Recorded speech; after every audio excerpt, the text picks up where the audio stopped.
കോൽക്കളിയിലെ എടരിക്കോടൻ താളവും വേഗവും സംസ്ഥാന സ്കൂൾ കലോത്സവ വേദികളെ എപ്പോഴും വിസ്മയിപ്പിക്കുന്നതാണ്. ഇത്തവണ പക്ഷേ അപ്പീലിന്റെ പിന്തുണയുണ്ടെങ്കിലേ എടരിക്കോട് PKMHSSലെ കുട്ടികൾക്ക് സംസ്ഥാന സ്കൂൾ കലോത്സവത്തിൽ പങ്കെടുക്കാൻ കഴിയൂ. പക്ഷേ പ്രതീക്ഷ കൈവിടാതെ പരിശീലനത്തിൽ മുഴുകിയിരിക്കുകയാണ് ഈ മിടുക്കന്മാർ.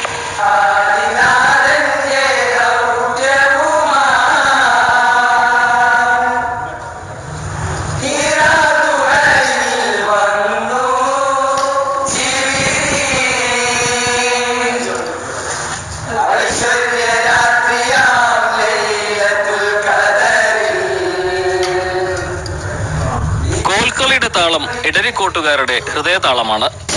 കോൽക്കളിയുടെ ഉപജ്ഞാതാവ് എന്ന് വേണമെങ്കിൽ വിശേഷിപ്പിക്കാവുന്ന ആലിക്കുട്ടി ഗുരുക്കളുടെ ജന്മനാടാണ് എടരിക്കോട്. തുടർച്ചയായ 12 തവണയാണ് എടരിക്കോട് സ്കൂളിലെ കുട്ടികൾ കോൽക്കളിയിൽ സംസ്ഥാന സ്കൂൾ കലോത്സവത്തിലെത്തിയിട്ടുള്ളത്. ഇത്തവണ ഒരൽപ്പം നിർഭാഗ്യം. ജില്ലാതലത്തിൽ ഹൈസ്കൂൾ, ഹയർ സെക്കൻഡറി വിഭാഗം ടീമുകൾ രണ്ടാമതായി 1 പോയിന്റ് വ്യത്യാസത്തിൽ. എങ്കിലും അപ്പീലിന്റെ പിന്തുണയോടെ കണ്ണൂരിലേക്ക് എത്താവുന്ന പ്രതീക്ഷയിലാണിവർ. ആലിക്കുട്ടി ഗുരുക്കളുടെ ശിഷ്യരിൽ പ്രധാനിയായ നാസർ എടരിക്കോടാണ് ഇവരുടെ ആശ. വളരെ ദ്രുതഗതിയിലുള്ള വായ്ത്താരിക്കനുസരിച്ച് ചുവടുകളൊക്കെയും അത് അവസാനം എത്തുമ്പോഴേക്ക് അത് മുറുകുകയും വളരെ ദ്രുതഗതിയിലുള്ള താളമാണ്. ഈ താളത്തിന് പാട്ടും കൂടി കോർത്തിണക്കിയാവുമ്പോഴാണ് ഇതിന് ആസ്വാദനം ഉളവാക്കുക. വട്ടക്കോലിൽ തുടങ്ങി ചെറുതാളക്കളിയിലൂടെ വലിയ താളക്കളി തൊട്ട് ഒഴിച്ചുകളി മുട്ടുകിടന്ന് കോക്കലിലെത്തുന്നതോടെ പാട്ടുമുറുകും. ഒപ്പം കോൽക്കളിയുടെ വേഗതയും.